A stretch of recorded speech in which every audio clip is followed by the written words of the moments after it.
Welcome to the Call Her Spicy show. I'm Miss Ashton, and today's guest is Dr. Adam Suzman, founder of Beyond Medicine, who has been practicing homeopathy, naturopathy, and nutrition for 20 years across Australia, France, and India.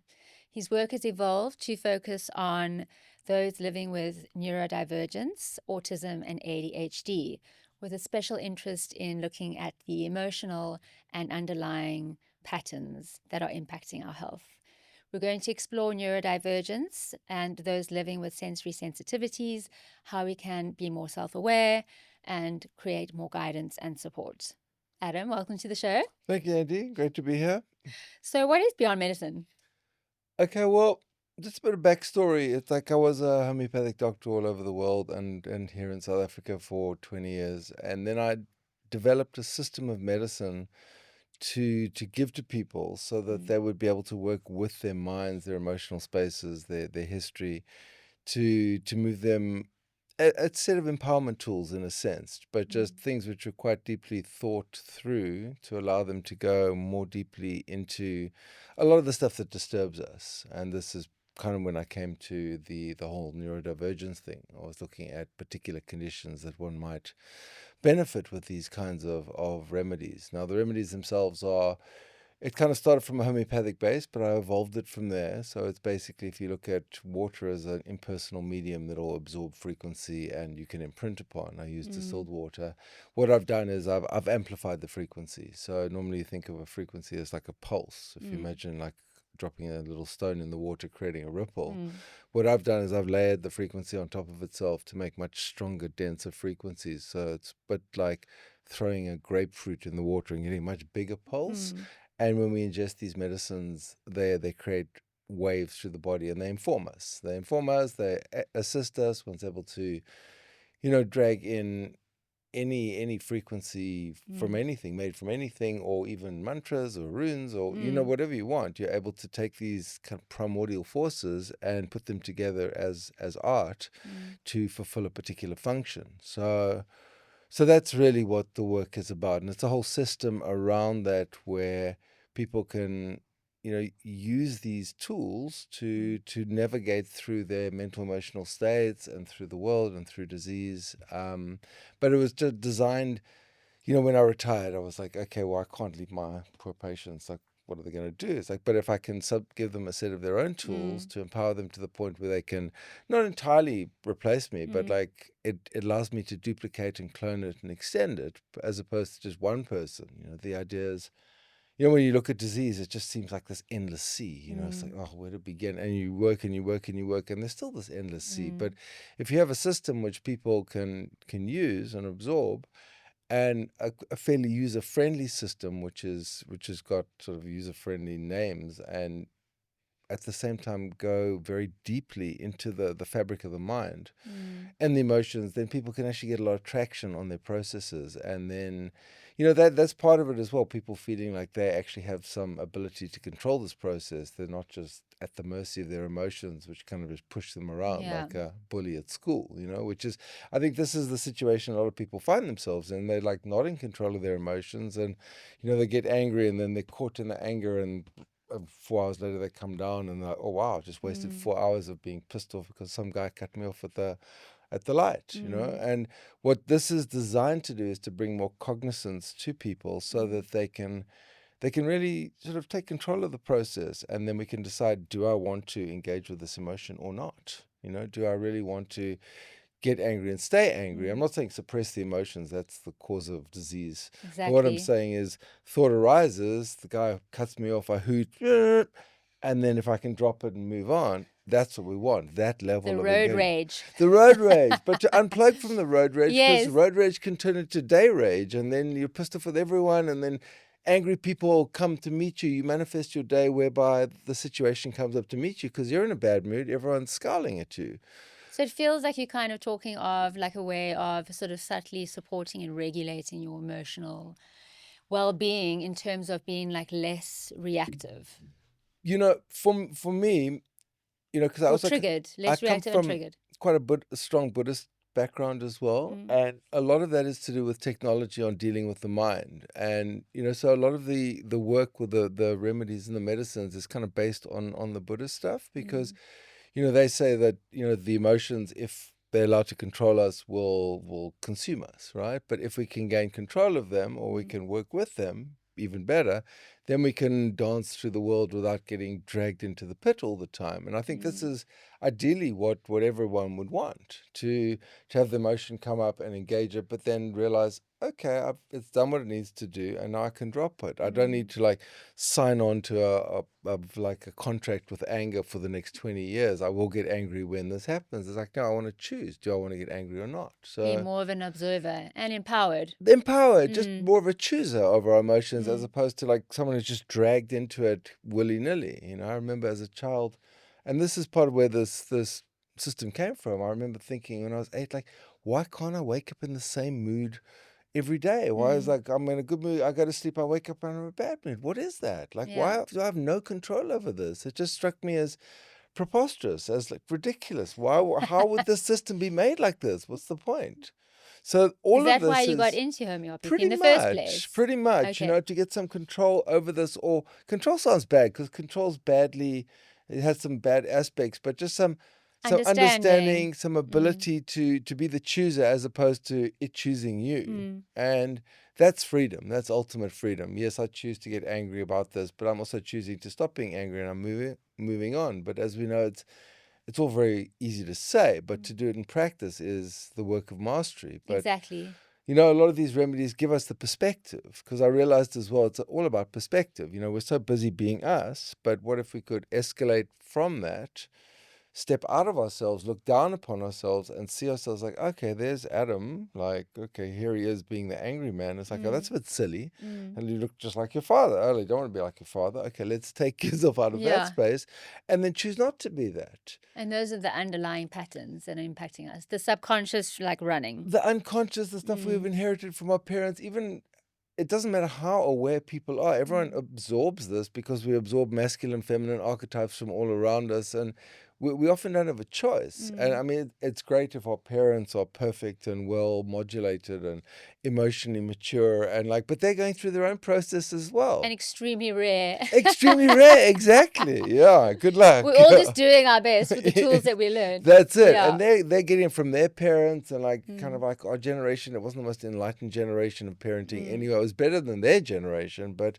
I think we're getting better now. But it's a learning process, and every generation sort of flick flacks back and forth. But what the system is really mm, designed to do is to deal with the unconscious and the subconscious patterning, to bring it to the surface, to allow us to see it, and then to work with it to repattern it in certain directions, so that we're not bound to repeat the same things that our parents were bound to repeat. mm. Which is, I mean, when I look at that, that's just futility. Where it's like, wow, I'm doing the same stuff my parents are doing. That's just Exactly. crazy. It's like bashing your head against a Or wall watching them and bash their head getting against the nowhere. wall. Watching them bash their head against the wall, then going and bashing your head against the same wall. Yeah. It's like, wow, do I not have more control? Mm, But because of a lot of the stuff is stuck in the body, it's our animal response pattern to it. We kind of naturally align to it. mm, It's very hard to unplug it, to even get perspective on it. But that's what a lot of these remedies have been able to do. And that's why my work with neurodivergence mm. was so interesting, because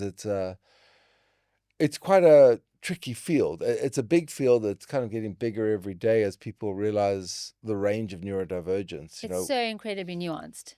and huge Mm, and different. That's the thing. You look at 10 people with neurodivergence, and mm, like you're looking at 10 different prescriptions. And that's why the traditional sort of allopathic approach to it is mm. not, you can't really do a one size fits all. Like, a person has malaria, give them chloroquine, or an anti-febrifuge or something. It's not like that. It's like you've got a set of different colored Lego, and everyone's got different bits of Lego, and Yeah. some people have more of this and more of that, and some of it borders on genius, but it's often the emotional integration and their integration with reality that Mm, I actually spoke to this neurodivergence um, woman who works with a lot of neurodivergent people, and she said a neuronormative, that's the term for the non-neurodivergent, they should be able to go into a room and be completely comfortable in the room in 10 seconds, at a party, like kind of thing, like that level Yeah. of entering a room. And because Wow. I was just like, wow, Wow. exactly. Like, Yeah. wow. Without a few drinks, not And possible. Not so even, black yeah. and white. Well, but so well interfaced in terms of like being able to go in and not be triggered by, or be able to pick up on the subtleties of the body language, just move into it and not carrying any of their own overlay. So, I mean, that was an eye-opener, and I don't know many people who can do that. But, what we're aiming for here with the whole neurodivergence protocol that I've got is to make a lot of the stuff that would normally tweak people out less dramatic, less traumatizing, de-escalate from that, so that, for example, like a lot of the neurodivergents have difficulty reading body cues, so conversation is difficult. Someone will be like, yes. I mean, I had this one person, and he said his daughter was neurodivergent, his son wasn't. And the son, he would just frown at, the son would get it. Yeah. But the daughter, he would have to tell her 3 times to do, was basically shouting at her. Like the small, subtle social cues. She wouldn't get any of that stuff. She would just miss it completely. And she wasn't being difficult or otherwise or ornery. It wasn't getting through. And this is where they talk about the gray matter and the white matter. The white matter are like the rails between the information. The gray matter are like the information centers. So it's all very well having this massive information center, but if the train going to the next information center, which might be your emotional response, doesn't get there, it's not going to help you, especially in social interactions. So often it'll be, they'll have interactions and then they'll sort of run out of conversation. Hello, how are you? I mean, I compare this often to like a foreign language. We'll speak a bit of some language and we'll speak bonjour, comment ça va, back and forth, and then we'll run out of stuff. But this is what happens because people are prepared. They've like hung all this information and they've used it up, and they get to the point like, what do I do now? The script is done, and they can't get it from the cues from other people, like what to do next. So stressful. Very stressful, and this is one of the things. Creates a lot of like shame.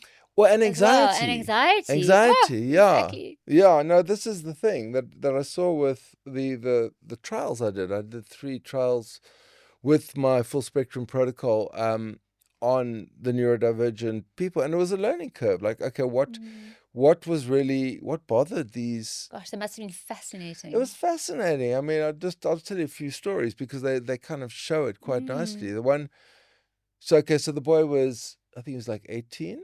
And his mother, he's neurodivergent, and he's got PDA, persistent demand aversion. It's like they hate to be told anything. So if you say, do this, they'll object to it. Okay. But they want things, all neurodivergents want things in particular ways. So his mother, someone gifted her a hamburger. She brought it home, and normally he's expecting the hamburger to look like a hamburger, to have a bun on top. Yes. And it turned out it was a bunless burger. So it was just on top. And she said horrors. normally he would have freaked out and it would have just been meltdown and tears and anger. But now, after being on this full spectrum protocol, he just looked at it like, oh, it's a convertible, because he loves cars. He was able to connect it to a different version and then look at it, and there was no meltdown. The mother was like holding her breath, like on the edge of her chair, waiting for this meltdown. Wow. Because she hadn't opened the box, so she didn't know the bunless burger was a bunless burger and that he was going to melt down. But this is what a lot of these neurodivergents struggle with. They want things in a particular way, and the emotional regulation isn't there. If it's not like that, what we would see is like, oh, whatever, there's a speck of dust on my pants, we'll just flick it off. They'll be like, oh, the whole structure is wrong, or, on the plate, the food's in the wrong place, or the beans are touching the broccoli, or it's green, but it's a different shade of green, and they're touching, or like, I don't like the way that looks. Well, yeah, or it's feels. or it's a stew or something. And they're all together. How can these things all be together? It's like, this is what I saw as well. A lot of people taking this full spectrum protocol, they were able to eat a much wider variety of things. Interesting. Because, the sensory stuff is very, very strong. So like from a taste perspective or a texture perspective. So, there was this one kid who, before this, he ate pie crusts. That's the only thing he would eat. He would only eat the crusts of pies. That's all he would eat. The mother had to feed him vitamins to give him some nutrition, but that's all he would eat because the texture was right. And then after this, he started to eat normal food again. But because the message being received from the mouth through the nervous system was so strong that any deviation from a particular format would cause Yeah. like a meltdown. So, I mean, the mother was like in tears, like, that's the only thing he'll eat is like pie crusts. No pie, just the crust. So, I mean, which is the least healthy part of the pie. So, but this is the level of too much information coming in or not enough coming out in the right form. Now, people think neurodivergence, they think autism, they think, okay, people are hampered. And you do see some of these guys who like have trouble, they're 8 or 10 or whatever, they still can't go to the toilet by themselves. But some of them are the Asperger's and they're like genius level, but they just obsessively do one thing. I know a few. And they'll often find their way into technology, or they're often great in tech. They're unbelievable, yeah. They're unbelievable. But if you take them with outside the right of channeling. that, with the right channeling, yeah. Yes. So what this full spectrum protocol that I did was to look at everyone from the pre-verbal guys all the way to the full functioning Asperger's types, like the whole range of people on the spectrum. I mean, you mentioned like Tourette's. I didn't have any Tourette's people there, but like pretty much everyone on there. And, like they say 80% of people on the spectrum have attention deficit ADHD as well, because ADHD is now the buzzword, which is the combination of ADHD and autism. Yeah, no, sure, but it's apparently 80% of them have it in addition to being diagnosed. Now, it's when I look now, in retrospect, my father was quite, he was quite on the spectrum. When I look at his behavior and his emotional regulation was terrible. It was very intelligent, but like certain things would set him off. For the sound of chewing, he would just melt down. It was like, it was just... That's such a big thing, the chewing. You know what I mean? Yeah, no, in retrospect, it seemed like such a tiny thing. But if you understand that people are just getting too much information, or the channels whereby the information is coming into the head are just overworked, then it becomes less of like, oh, wow, okay, how can we help this person to manage their reality as much as possible and not see this as like, not make a big deal about it, but let's work with them to enable the optimal environment scenario interaction, to allow, I don't want to use the word normal, but like a more normative, hate that word, a more normative sort of interaction with the world, because we like to think that like, when you look at the most challenging sort of environment, like maybe like the Rand show, or like a rock concert, for a neurodivergent person, like in terms of stimuli or sound and light and smells and smoke and people, and you know what I mean? Like, no, that's what I struggle with the most. Totally. And without having, I mean, I'm experimenting now with your range. Yes. And I'm so excited to share results on my journey, but it's the sensory overload, and I think that's where the topic, and it's such a powerful topic to discuss as well, is where the masking comes in, and where we sort of overcommit to the point where some people obviously have a wider variety of meltdowns. Yes. But just in terms of like, you just reach that cap where you can't cope anymore. Like I was literally printing these in Person the other day. And I was very dysregulated already, my nervous system, and just the sound and the noise of everyone in the person around me and the lights, and I literally like had to block my ears and just start like being quiet and humming to myself. If anyone saw me and didn't know me, they would just think, what a little weirdo, and this is it's so stressful, and I think this is why people mask, and it's so hard to unmask as well. The problem with that is that it's just very exhausting. Yeah. And like the people The need to burnout keep is up real. is real. No, absolutely. If you think, rather than just being in neutral, if you're at full revs all the time, your engine's going to overheat. It's just going to happen. It's not designed that way. And, I could just feel immense compassion for, I mean, my girlfriend diagnosed me as being neurodivergent. I was like, really? I thought I was quite well adapted. But then I looked at a lot of the stuff. I mean, same. I looked at a lot of the stuff. I always thought you were. And oh, really? I've known you for 25 years. I didn't even know this. Okay. But like then this neurodivergent woman told me that, even empathy is considered a neurodivergence, because it's almost like you have too much bandwidth on the emotional input and too much comes in. Yes. So you're actually just receiving more information than is really required. It's a Yes. survival thing. And that also like requires a certain level of mastery and understanding of what are you picking up. And because empathy, I mean, I can resonate with that. It's one of my biggest challenges, something I've had to work on for a decade, is, when I am out and about in social environments, what is actually my own experience and where my energy ends and somebody else's begins, or their projections. And you're Yeah. kind of like soaking up all of that. And so doing, you're overstimulated It's too on terrible. steroids, Yeah, no, it's too terrible. And it's exhausting, it's actually just unpleasant Mm. because sometimes you'll just be like, oh, can I actually just turn this off? Yes. Yeah.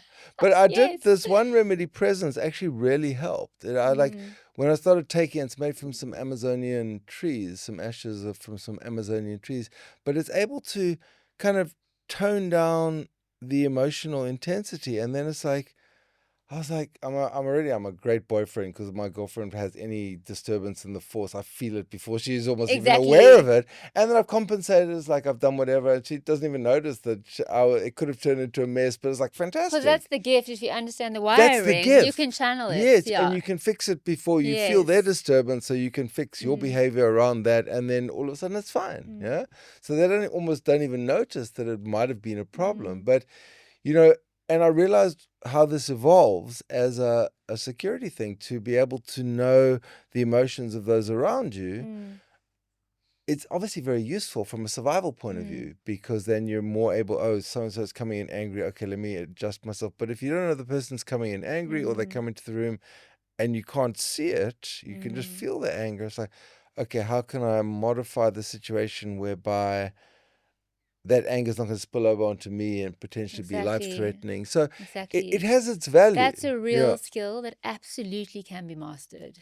Well, for me, this Or empathy managed, was really useful, like when I had patients, because they would come in and I could feel Mm. their emotions, Mm. and then I would find the right remedy based on that, because it's like, okay, let me taste this Yeah. person, let me see what they feel, Mm.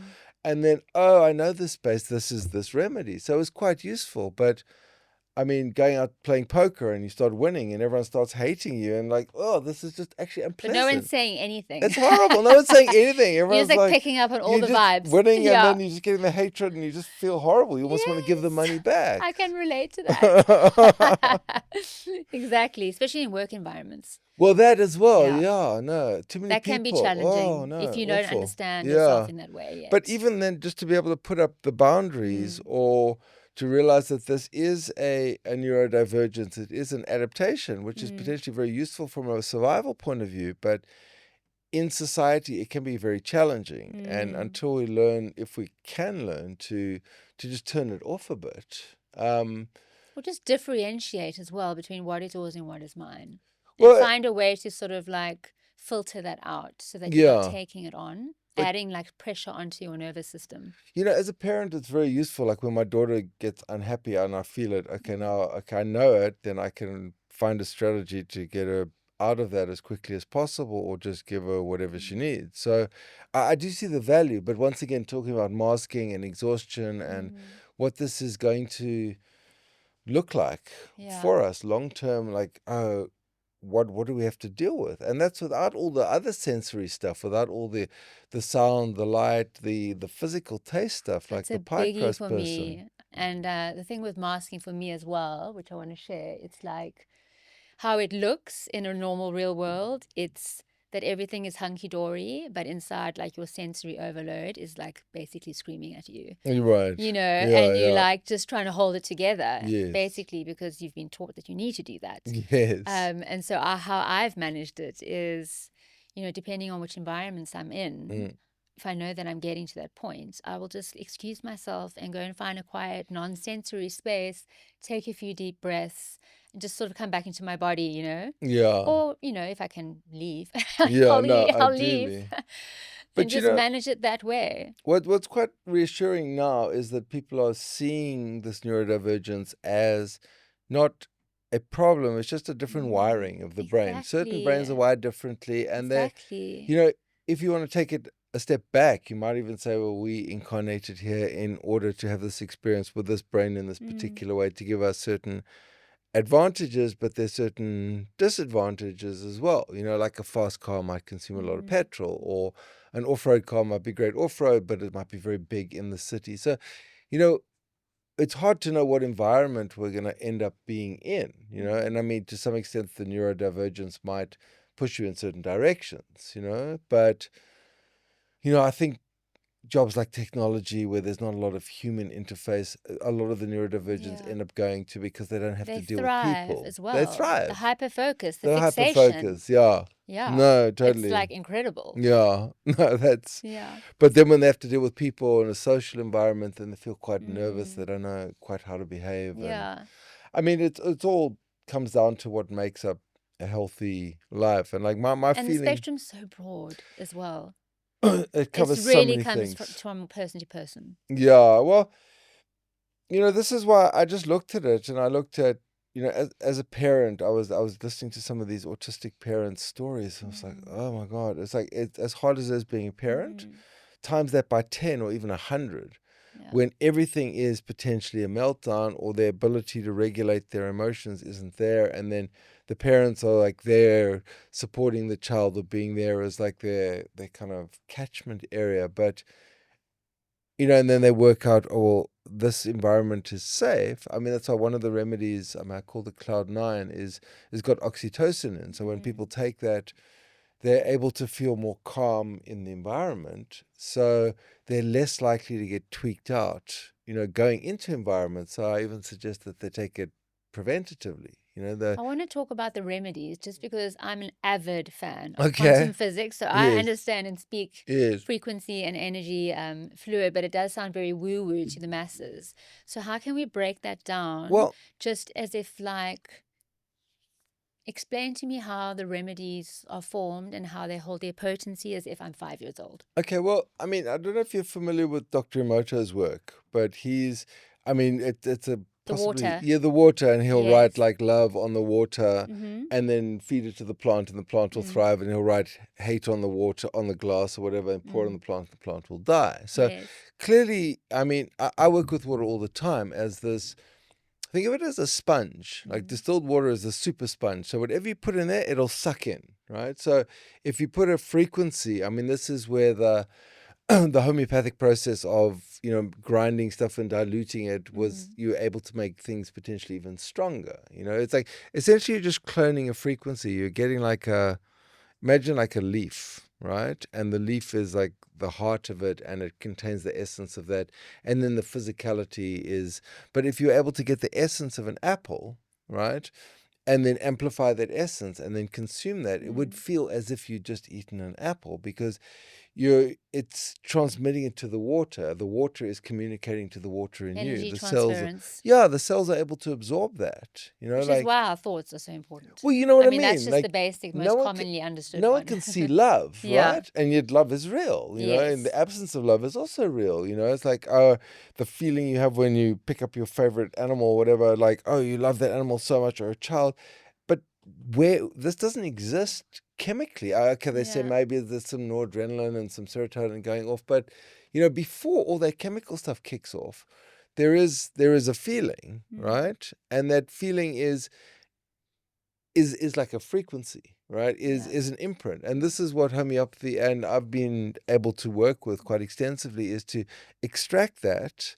And in homeopathy, we work with everything from snake venoms to radioactive substances to It sounds poisons. wild. It's very wild. It's the wild west of medicine. But the fact that you can take like a diluted snake venom and it'll just basically regulate your nervous system, if it's suitable to. I So haven't heard of that one. oh yeah, I love the snakes. I live on them. Yeah, no, they're fantastic for the nervous system. But each person needs individual. You have to work out exactly what the person needs, and this is the problem. I love homeopathy to bits and to the ends of the earth, but it's quite problematic because it requires a skilled operator to find what you need. I mean, you might find it yourself, but if you can find that, then it's like a laser. It just hits it and it opens up. But if you miss, you miss. It's like the sweet spot. The Just sweet that one spot. little sweet spot. If you get the right remedy, it's exactly what you need. Then it opens everything up. Your nervous system relaxes. Your body feels calmer. Your physical start to disappear. If you miss, you miss. If you get the wrong remedy, nothing's going to happen. But what I've tried to do with my remedies is to take frequencies of substances, everything from like burnt diamonds to plants to, power plants to, what else do we use? To gold, different alchemical versions of What gold. about the jellyfish? The jellyfish, the immortal jellyfish, I've done a lot of work with the immortal Mm. jellyfish, just to extract that essence of regeneration. I mean, the jellyfish is an interesting creature because it's about the size of our baby finger, right? But this thing it doesn't even swim in the ocean, it just floats, right? But it has this incredible ability, if it's injured Yeah. or gets old, to completely regenerate itself. So think of a flower that gets scratched, it'll turn to mush and then turn into a flower again. This is what the jellyfish does. I mean, obviously, we're a slightly more complex organism, so we can't do some of the physicality of the jellyfish because we can't just turn it to mush and then sprout again. But what it does do is it sends this message of renewal and regeneration to the cells, which you're able to consume. And I saw this with a lot of the remedies with the jellyfish. Like, walkers became runners, runners became trail runners became kite surfers. Really, what your clients that you worked with, or Yeah, just like just people. research? No, this is like people. I mean, I did a lot of trials and a lot of people. I just saw there was like an increase in energy. I remember Fascinating. when I made the jellyfish and I took it, and I was like walking up a hill, and it's like, wow, I feel no tiredness whatsoever. And then I remember this is what it felt like when I was 8 years old. That's remarkable. Going up a hill, it's like without effort, there was so much life force in the body. I was able to cruise up the hill. So, and it works well on, like in eye drops to regenerate the eye. It's used on the skin to regenerate the skin. It just returns the cells to an earlier, healthier version of themselves. So we're able to gather these things without sort of putting 5,000 jellyfish in a Vitamix and blending it. We're able to extract it. We don't have to do that. We're able to extract the message and then amplify that and then clone it and then use it to put in various substances. Is there extensive evidence that the remedies with the jellyfish are actually improving people's I've got hundreds, energy literally levels? hundreds of testimonials. I haven't Yes. done trials with that because, I mean, I did a trial, but I didn't do it as like a trial. But what came out was, hair and nail growth. The nail growth. I mean, I still take the jellyfish stuff. I still have to chop these like twice a week. That's crazy. It's actually irritating. But I realized, like, it's like, okay, I'll rather have that than the other problem, which is like not growing. Yes, So, exactly. but it's like I used to do once every 2 weeks. Now it's twice a week. It's like crazy. So it just shows how fast. And if you get a skin thing from the sun or whatever, and it's getting a bit strange, you put a bit of the jellyfish on, it just goes away.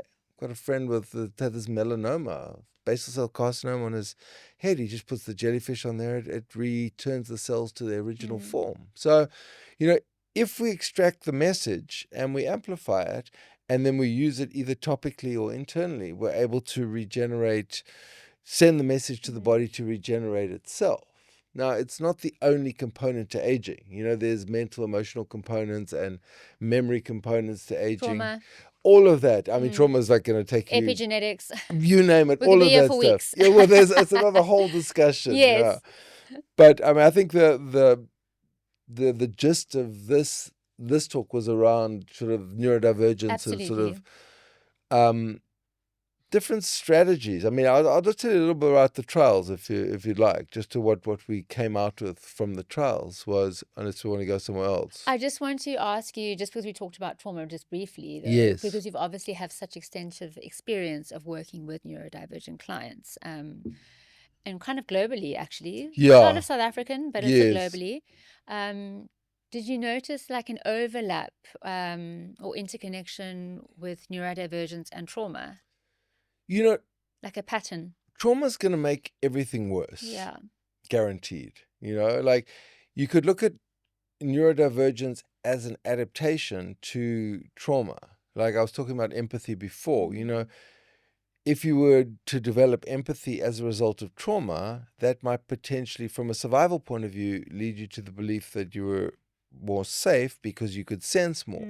Like, is this what they call like acquired neurodivergence from CPTSD? That's it. Which is what I have. Yeah. Which it's not even medically reviewed, but I mean, I know like millions of people that are living with it. Well, it changes the wiring of your brain. It does. Trauma does change the wiring of your brain shifts. because, we essentially get to survive. Now, you could argue like your oversensitivity even to sounds and whatever. I mean, it take you back to like 5,000-10,000 years ago, running through the bush, wild Andy running through the bush, hunting, whatever.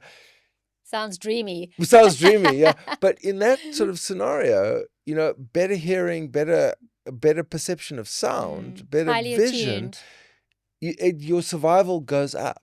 The less highly attuned your senses are, I mean, better in this day and age where there's just so much stuff going on, and there's sound and there's noise, and we live in cities and there's traffic and smells. It's like you almost want to turn that down, but you can't fault the body for adapting to the environment. And trauma is one way we learn. I mean, people focus on the negative aspect of trauma, but the value of trauma ideally is to say, like, okay, well, don't do this. Like, put your hand on the stove, you burn it. Okay, that's a trauma. I learned not to do this. But if we have repeated trauma, stuff tends to break a little bit, and one goes into these kind of repetitive, habitual patterns which are not useful. I mean, a lot of the stuff is based on, like, is it useful to us now? Is it useful as a species surviving? And it's very easy to put like, oh, this is good, this is bad, based on whether we find this useful, right? But, the truth is, and this is where, the medical model breaks down a bit with this, that we're highly electrical, bioorganic beings which are reacting to a multitude of stimuli at every moment, right? And, just to block a certain pathway and say, okay, here's the problem, isn't necessarily the solution. And the reason I chose neurodiversity and autism in particular was because it was actually the hardest thing I could find. Actually, I like a challenge. It's like, let me give a crack at this. You're not on the spectrum at all. Yeah. Must solve this. No, but it's a both thing. We're like, climb the biggest mountain or drive the fastest car. It was like, let me find the hardest thing I can find. But it was also for me to test my medicines. And so like, how can if I can crack this, then I can crack anything, because this is, by its very nature, so complex. It's so complex, it's so diverse, it's so varied. And this is why, literally on the trials, there were people all the way from pre-verbal kids, and one or two of them actually started speaking during the trial. That really blows my mind when you told me that. What was interesting was there were two instances. One where this kid he was a little black kid, he was taken to school every day in East London or something, and he went with the driver every day, and then the driver came back one day, and he'd been driving with this driver for like 5 years. He'd been on this for like 2 weeks. The driver comes back, he's hooting. The mother comes out like, what's the big deal? It's like, the driver's like, he spoke. I didn't even know he could speak. But, here's the interesting thing is like the child actually felt like coming out of his shell, or he felt safe enough to come out of his shell. So he felt comfortable enough to speak. So it wasn't even a question of the hardware being broken. It was a question of the volition. Like, I feel safe to speak, or I feel that I want to speak. I see there's, I think with a lot of these neurodivergent people, that they often don't even see the value in social interaction. They look at it and it's like, well, what am I going to get from it? So they don't bother. Exactly. What's the point? What's the point is potentially I'm just dangerous. So happy on my own. Well, that or they don't know how to do it. So it seems difficult and challenging, and it seems threatening, and they don't know how to do it. So I'll just stay here in my world. But it leads to real like isolation. It's very isolating, and this is what I found with a lot of the parents. They're very isolated. And mental health challenges. Yeah, and just the stress it places on family units. You basically have to completely focus on the child, and there's a lot of occupational therapy, and there's a lot of work that's required. So what I focused on was like, like, I'll just give you another story. Like this kid was he was in Namibia. He's at this one school. There's quite a few good schools for neurodivergence in Namibia. Yeah. Well, there's surprised. Neuronexus, but just the example of it, he went out to a shopping center and he stood like high up on a balcony where normally he would be afraid to do that. He engaged a different kind of hamburger. He chose to have like a cheeseburger with pineapple or something, right? But normally he would just eat the same hamburger, the same thing, and the whole situation would be quite fraught. So he chose a different food choice. He stood in a different place. He wasn't triggered by it. So it just showed more comfort with the environment. One of the things with neurodivergence is like eye contact, they Yes. won't know what's going on inside their own head or in the other person's head, so they'll avoid eye contact. But Yeah. because they don't have eye contact, they can't pick up what the other person's thinking or feeling, right? So this makes social interaction very challenging. I mean, we do Of stuff, there's course. social cues and Yeah. person retreats or they move forward. I mean, we kind of learn to read And this. neurotypicals take it for granted. They take it for That's just so granted. effortless. That is effortless, yeah. And that's why often neurodivergent people get labeled as difficult. As difficult That because breaks my heart. it's terrible, and it's not their fault. They just don't have the hardware to actually make sense of the information coming in, because it's not obvious that like the person's frowning slightly, that means that, oh, maybe I've done something wrong. They would just see, oh, they have some facial expression. It wouldn't actually move to the part of the brain which said this person might not be so happy with me. Yeah, exactly. And so they would just ignore it and then move on to the next thing. And then the frown deepens. They still don't get it. Which can come across rude sometimes. It can come across as rude. And it's all wrong, yeah. This father, he'd have to shout at his daughter just to get her to pay attention. Then she'd, oh, you're angry with me. Whereas the little son would just be a frown, he would get it. Yeah, of course. So, I mean, what we found with this protocol, we got like basically 40% improvement across the board. And that includes like reduction in sensory overstimulation. So they were more able to eat different foods. I mean, different combinations of foods, different textures of foods, because that's a big thing. What about sensory input like sound and light? That's like one of my biggest challenges. I'm just curious. This definitely helped with that. They definitely calmed them down in terms of like how much they were letting in. But it almost did that by bringing like a level of governance or agency to the fore. They were like, okay, well, it's a bit bright, I'll just turn away. I'm not going to get overwhelmed by it. So it's almost like they had the choice to do that. I mean, so self-awareness, like I mentioned earlier, you know where you are and what you need to do exactly. to sort of soften. And if it's too much, you just go out. Experience. Yeah, but I mean, you've had a life where you haven't necessarily had this before, and now it's kind of new, so you're adapting to it. But this is where the masking comes in with a lot of these people. They just kind of, they put on the smile and they'll sort of. You mean like from the beginning? People from the beginning, like kids that are born with neurodivergence. They learn to mask, and they learn to they'll learn a few jokes, and they'll tell the jokes, and hopefully the jokes will generate a laugh, and then they'll hope the interaction doesn't go on too long, because they'll run out of content, and then they're like, what do I do now? What? Yeah. I mean, it's kids are much better. They'll just kind of play with other kids often, but adults. No, but they get bullied. No, I know.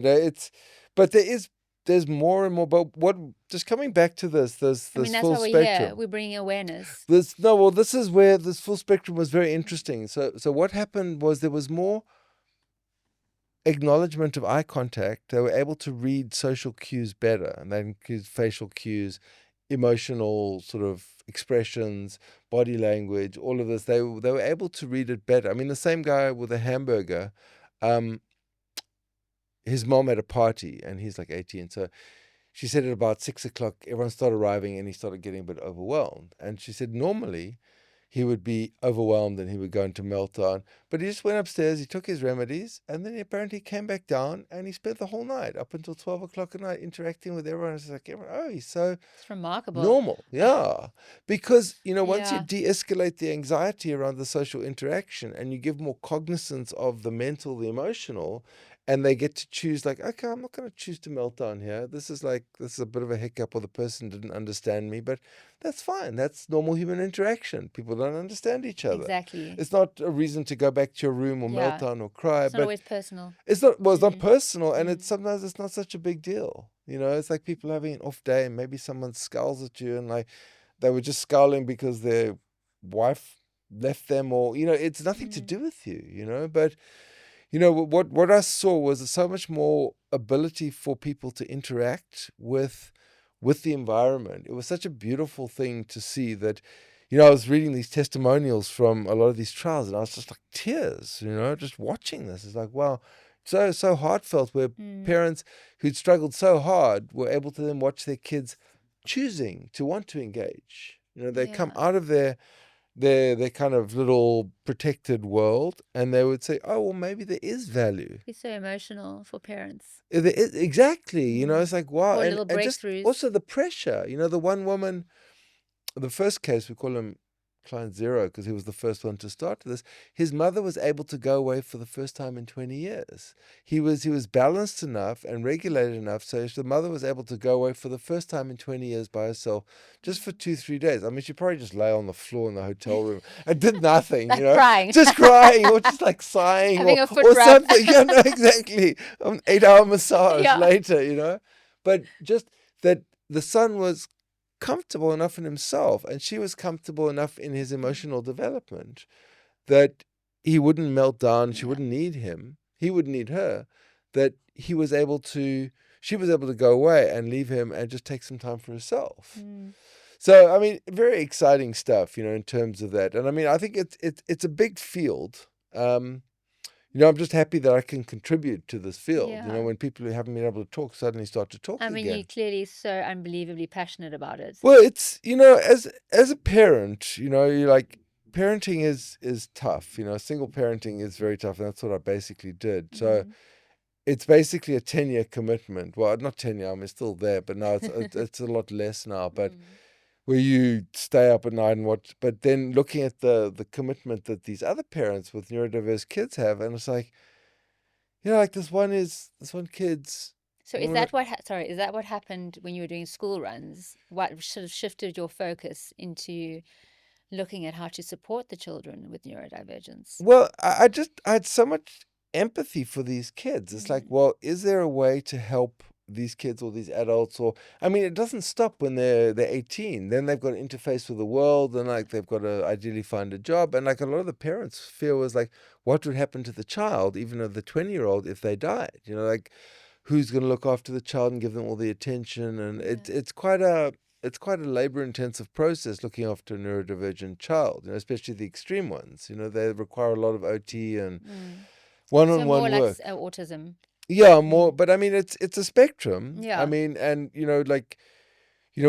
we often might know someone who's ADD, for example. Yeah. And because they are very different. They're very different, but they have challenges as well. They have challenges starting stuff, they have challenges finishing stuff, and they have challenges not. Tell me about it. Jumping onto the phone and doom scrolling for 5 hours. My goodness, the dopamine addiction is real. No, totally. It's like cataclysmic. Yeah. So that's it's also my biggest challenge. What, they're getting caught up in the focus. Yeah. Just like execution, analysis paralysis, But this is why I developed this Genesis, which is specifically for I think that's the one I've started experimenting ADHD. with. Yeah, Yes. no, give it some time. I've had some amazing results. We've got up to like 80% improvement with people on that, just in terms of, because there's something in there to initiate the task.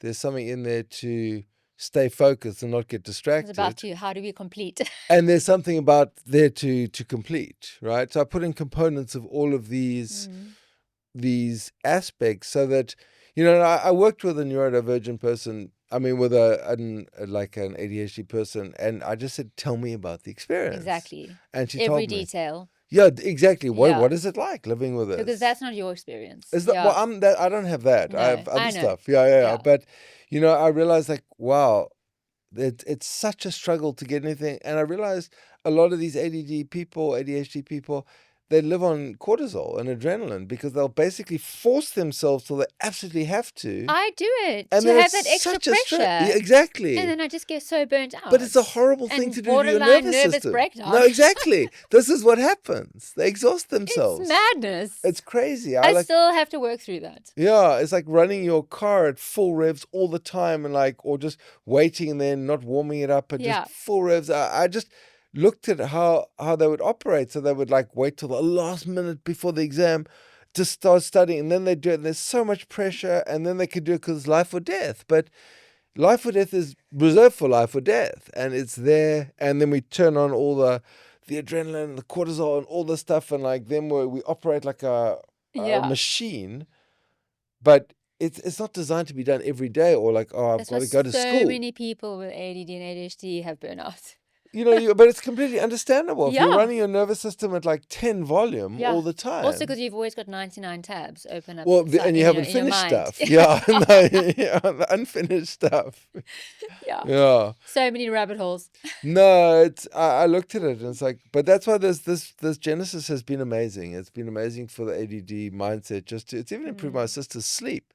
She had sleep problems and like Well, that's interesting. she would never finish It's probably stuff. because of the anxiety as well, and just sort of those high cortisol levels. But I realized she's quite classic ADHD. She would like, oh, I'll make you a cup of tea, and then she would never make you a cup of tea. Like it would be like there. She would never get to it. She'd think about it, forget it. What was that go. doing again? What was that saying? That's it. Yes. Where was I? Oh, why did I come into Doing this a room? mental side quest mid-conversation. That's one of my favorites. And that's without all the hyper adrenalized stuff of like just getting to do stuff. Like. So I think what we're looking at here is a new view on the nervous system, to be kind to your nervous system, change the wiring, go in there and not block anything, but just like set in a new operating system where we do everything from a state of calm and ease, and as it arises, we engage it and we do it. Now I've even got like a little game with myself, like where when someone sends me a bill, I'll have a challenge with myself, like, how fast can I pay it? I'll pay it, and the people are like, wow, like a little I've just said this. A little reward system Yeah, for like finishing a task. But just like get it out of the way, and so many people drag their heels with like paying bills and like, but for what? Then they've got to keep it in their heads. But as I said, and I'm kind of, I kind of show this to people and they're like, oh, that's quite fun. And they turn it into a game. And then it's like, then they do it. And then for me, that just gets it off the to-do list. That really works for people with ADHD, actually. That kind of thing, make it competitive. Then they're like, oh, this is a fun thing. Gamify it. Yeah. So there's all these different small wins that give you little dopamine hits. Like in terms of completing smaller tasks. That's why this one's, I mean, one of the ingredients in the Genesis is it's a mushroom. It's the Amanita mushroom. Not a psychedelic. Not a psychedelic. No psychedelic effect. Just to be clear, this is not a psychedelic mushroom. It's an edible mushroom, actually. Yeah. But when I've made it into this remedy, what it does is it allows you to focus on boring, repetitive tasks without getting bored. So you kind of get so into it. And then you come out the other side, it's like, oh, it's done. Whenever I've got to manufacture, I take this. And then like, oh, I do the manufacturing. It's like, oh, I'm not feeling restless or bored or whatever because it's a boring task. I'm just so into it, and then it's done. So that's the centerpiece of that. And then all these runes are there to initiate, to maintain, and to complete, which are all obviously parts of the ADD thing. I mean, the dopamine stuff is like, we do all operate on rewards, and how we reward ADHD ourselves. Is just like it's just interstellar drug level rewards. But I mean, if we can rewire the brain and say like, like a lot of the kind of addiction stuff is like, if I carry on like this, I'm going to die. Like I will do whatever. And like, I think this is what happens with a lot of the ADHD people. They realize like, I cannot run my nervous system like this. It's too damaging. Or maybe they don't, but they have no other option. Well, we don't. We learn a bit too late. But I mean, what I'm proposing here is another way, as like a way of rewiring it in a more gentle fashion, where it still gets done. In fact, it gets done better, and we're not traumatizing ourselves. And then we save the like life or death emergency adrenaline cortisol stuff for like when someone's broke a leg and we've got to put them on our back and drag them to hospital. When you actually need it. Not like, oh, I've got to rock up at school in the morning. It's not like that. I've got something, I've got to be at a meeting or something. It's like, oh, leave it to the last minute. Then I rush and I'm stressed when I get there because I've left it, but I can only do stuff if I'm stressed. So there's a lot of rewiring or reconnection. I mean, a lot of, I speak a bit about this, white matter, gray matter stuff. And, a lot of the work around the autism and the spectrum stuff is around, a lot of the spectrum folk have very well developed gray matter. So the data centers are rocking, right? But the leads to the other centers which need to be roped in to finish the thought or the emotion or deal with the feedback, that the train starts going and it goes off somewhere else. It never gets there. So we send out the message, but it never gets there. And then the poor guy over there who's waiting for the emotion of what they should do next never gets it. It's like, well, I don't know what to do now, because it's literally just the routing is weird, or just. So I mean, what I've tried to do is an attempt to like provide another energetic overlay for people so they can repattern it in a more healthy manner, so that stuff doesn't become a struggle or a mission. Because I don't believe any of us came here to struggle or be in pain, but often Absolutely. life ends up being like that. But for what? It just seems silly. I'm just like, my thing is like, enough. I'm putting my foot down. I'll do it myself, and I'll prove that it's doable, and then I'll do it through trials, and like, Yes. let's see the improvement that happens. I mean, the genesis which you're starting to take, it takes a while sometimes to kick in, because you got to unwind a pattern and rewind a new one. But I have some people who take it a dose in the morning, and like by lunchtime they're fine, and then they start to wander a bit and they take another dose, just to focus that, because the ADDness is stronger and they're more fractured, right? But aside from like the remedies and nutritional support, I also found for me, like specifically doing gentle somatic work and nervous system regulation, like really bolstered up, whatever I'm taking. Yeah. Supplement wise, Totally. nutrition wise. Well, the nervous system is, I mean, it's everything. complex. Yeah. No, but it's everything. If we have a well-regulated nervous system, we're rocking. If we don't, it's a nightmare. Yeah. It's as simple as that. And I think people have moved back from like, the living on the coffee and just buzz through the day, and they can't sleep, and then tranks at night to bring them down. It's like, that's kind of like, it was the 80s sort of way of operating, or like stockbroker kind of mentality. Now people are aware that like, okay, maybe don't drink as much, maybe don't drink as much coffee, get to bed at a reasonable hour, eat reasonably. I mean, these things are coming in more, but conversely, at the same time, we have more sensory stuff coming in. We have more phones giving us narratives all the time. So we almost have to be even more aware. Too much information, bombardment. Yeah.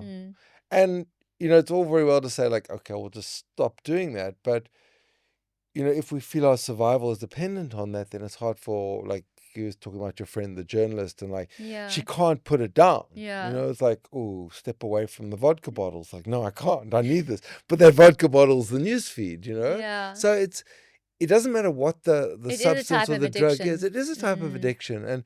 But even if it's to suffering, because people can get addicted to suffering. no, they are. They're just to their stories. Unpopular opinion, but totally. I found that in my life, and I've had to work through that a lot in the beginning. It doesn't matter what the addiction was. Like when I stopped smoking cigarettes, I was like, I even had the nicotine saying to me like, your life will never be complete without me. I was like, wow.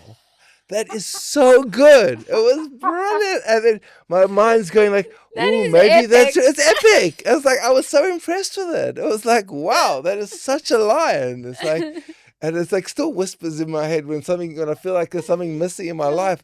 Ooh, maybe it's tobacco, It's like that. But like, that's how thoroughly something can hijack your nervous system and actually use your cognizance. And your mind starts lying to you. And like all you have to do is introduce doubt, and then like, oh, okay, maybe I'm missing something. But I literally had to put it down for 6 months, and I might have one at night, just so I kind of know I can tango with it, but I'm not.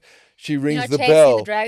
She rings the bell and I'm out of the bed at 2 a.m. smoking. It's crazy. So I mean, it's good to get to that point where you can actually put it down or pick it up. It doesn't make a difference. But it's also important for people to look at like where addiction is in their life, but not to get too hectic with it either, because if we overcorrect, we often, like we overcorrect with It's a car. kind of the different side of the same coin.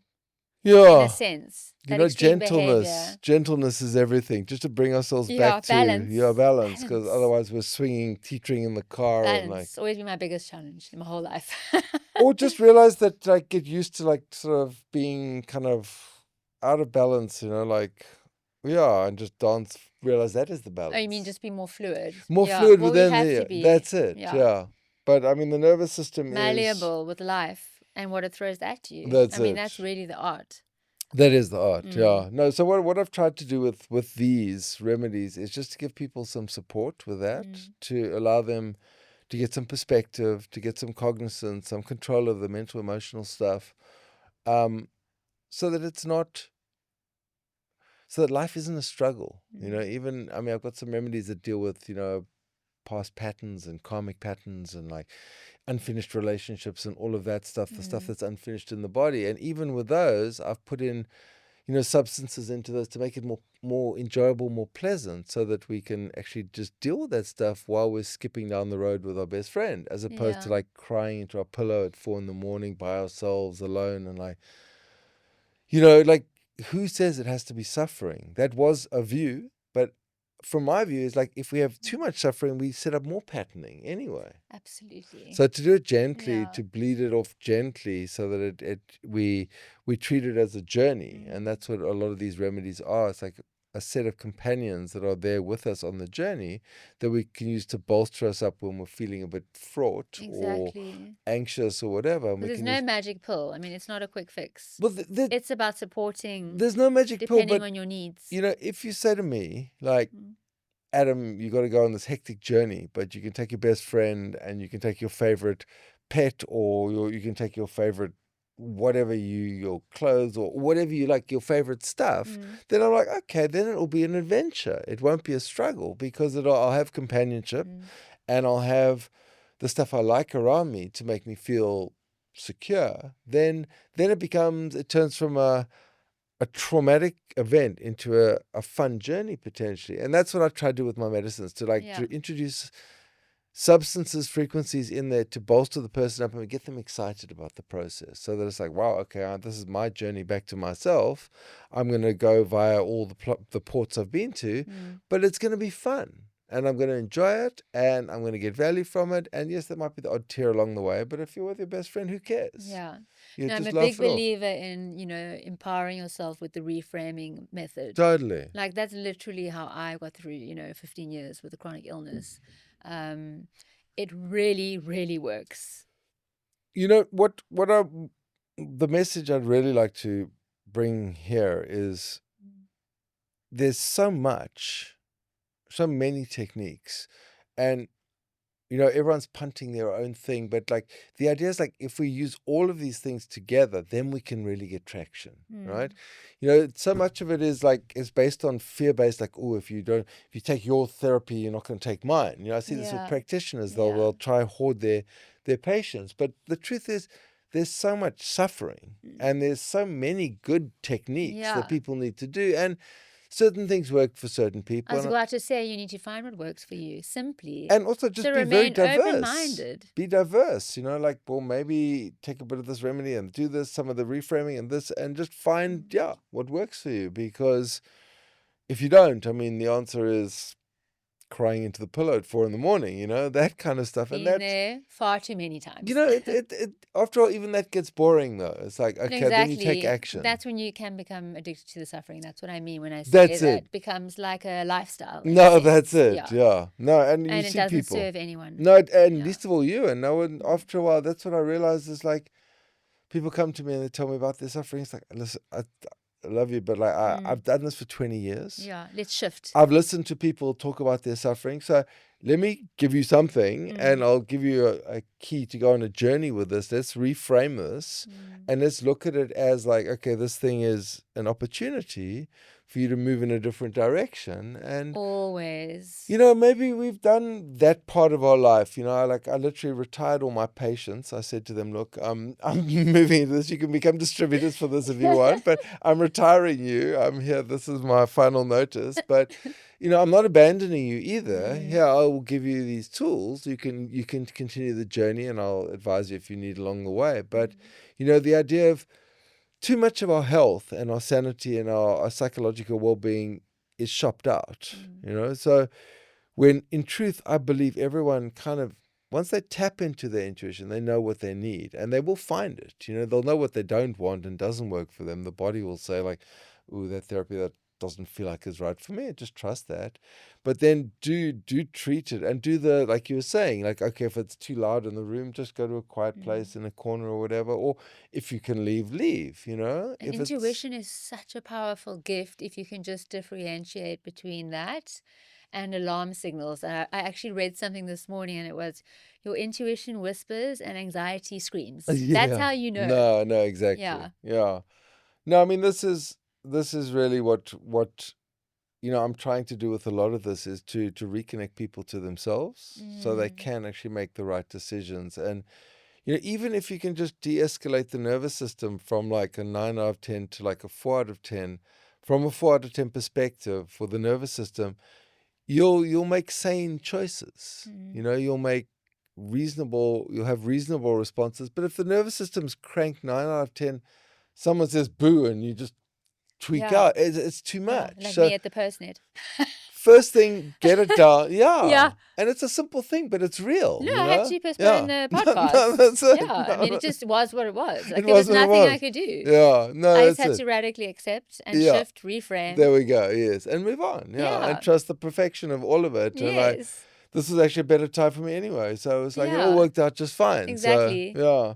Just a nice candid example, No, exactly. But I mean, in every day, there are millions of these examples. Exactly. And, we're either winning with our nervous system or we're just running around after it trying to clean up the mess it's making of our body, like all the neurochemical kind of shitstorm that's occurring in our mind all the time. And like, for me, it's just not... It's not okay.